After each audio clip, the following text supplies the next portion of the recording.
we do, and it's a very normal thing that we do as human beings, which is that we pull pieces of these data together in what land up being coherent narratives. Mm-hmm.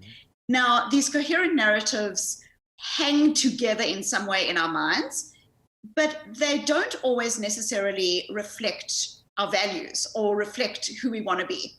So we might have a coherent narrative that says, I'm not a creative person, or I'm not good at math, or I would love to have this particular career, but actually I'm not going to be successful of it.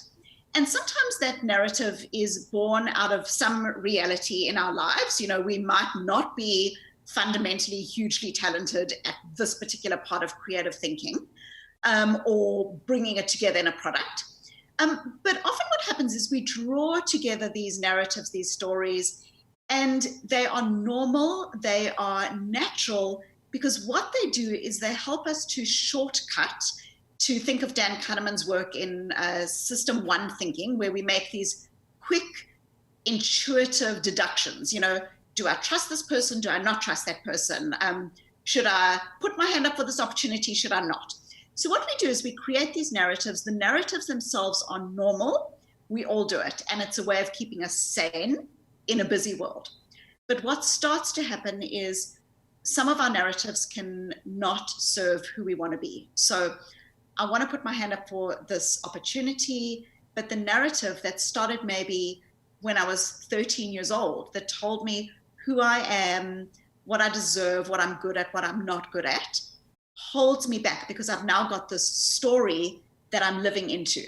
And so what we have is we have a story that, instead of becoming a part of us, where we're saying to ourselves, is this story, yeah, it's a story, it makes sense, but is it actually reflective of who I want to be? Is it reflective of my values? Instead, the story owns us rather than we owning the story. And, you know, one example of,